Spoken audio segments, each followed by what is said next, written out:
സംഗീതത്തിനോടുള്ള ആഭിമുഖ്യവും ആധ്യാത്മികതയോടുള്ള ആഭിമുഖ്യവും അച്ഛൻ്റെ സാഹിത്യ രചനയിലും അതുപോലെ സാഹിത്യ വീക്ഷണത്തിലും എന്തെങ്കിലും സ്വാധീനം ചെലുത്തിയിട്ടുണ്ടാവുമല്ലോ. അതായത് അമ്മയുടെ കുടുംബത്തിൽ സംഗീതം പാരമ്പര്യമായിട്ടുണ്ടായിരുന്നു. അമ്മയുടെ ജ്യേഷ്ഠത്തിമാരുടെ രണ്ടുപേരുടെയും മക്കൾ ശാസ്ത്രീയമായിട്ട് സംഗീതം പഠിച്ചവരാണ്. ഒരാൾ കർണാടക സംഗീതവും ഒരാൾ കഥകളി സംഗീതവും പഠിച്ചു. ആ കഥകളി സംഗീതം പഠിച്ചയാൾ അത് തൊഴിലായിട്ട് തന്നെ എടുത്തു. ആ ഒരു വാസന എനിക്കും കിട്ടി. ഞാൻ ശാസ്ത്രീയമായി പഠിച്ചില്ല, പക്ഷേ എന്നെ സഹായിക്കാൻ ഇവിടെ കോളേജിൽ വന്നപ്പോൾ ഹോസ്റ്റലിൽ എൻ്റെ കൂട്ടുകാരനായിട്ടൊരു രാമസ്വാമി ഉണ്ടായിരുന്നു.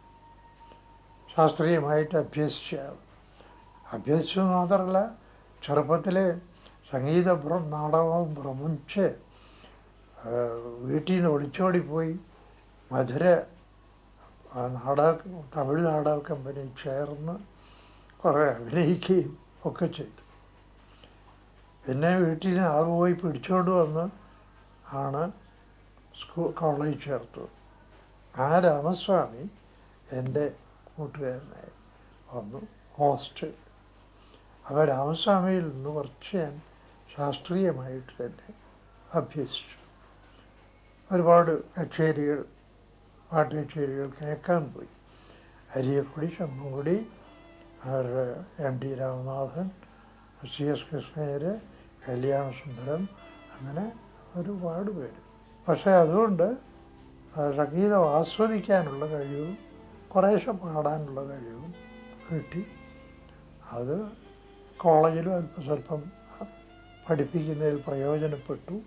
അതങ്ങനെ ഈ സംഗീതം സാഹിത്യത്തിൽ ഗദ്യം എഴുതുമ്പോഴും ആ ഗദ്യത്തിനൊരു താളക്രമമുണ്ട്. ഡോക്ടർ ഭാസ്കരൻ നായരുടെ ഭാഷയിൽ പറഞ്ഞാൽ ആവർത്തനത്തിലെ അനാവർത്തനം, അതാണ് ഗദ്യത്തിൻ്റെ സംഗീതം. ഋതം, റൈമല്ല, ഋതം, താളം, അതുള്ള ഗദ്യമാണ് നല്ല ഗദ്യം. അവിടെ അനുപ്രാസവും ചെറിയ രീതിയിൽ അലങ്കാരവും ഒക്കെ ആകാം.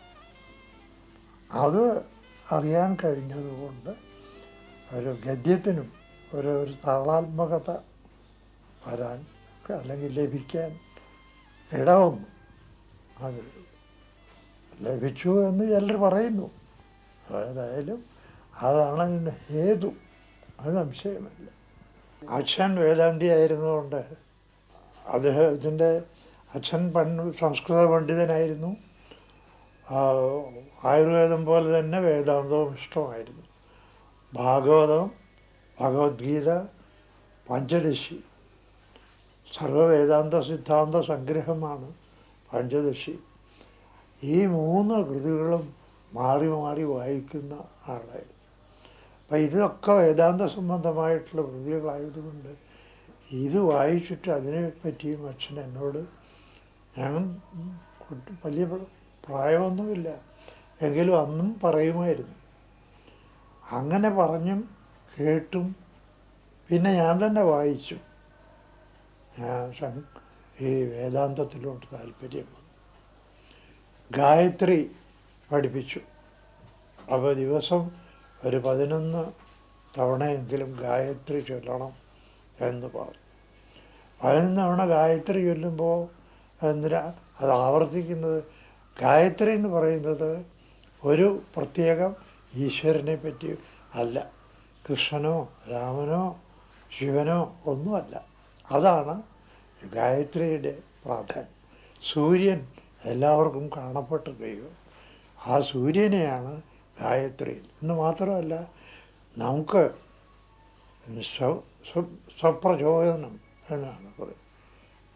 ഭൂർഭുവസ്വഃ തത്സവിതുർവരേണ്യം ഭർഗോ ദേവസ്യ ധീമഹി ധിയോ യോ ന പ്രചോദയാത്.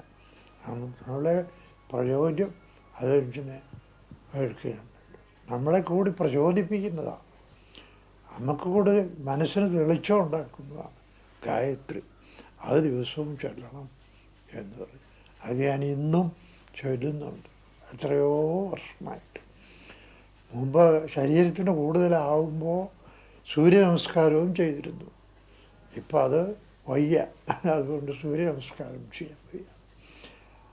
ആ സൂര്യ നമസ്കാരം വളരെ ഉത്തമമായിട്ടുള്ളൊരു വ്യായാമമാണ്. ഒരിക്കലും കൂടി പോവില്ല, കുറഞ്ഞു പോവുകയില്ല.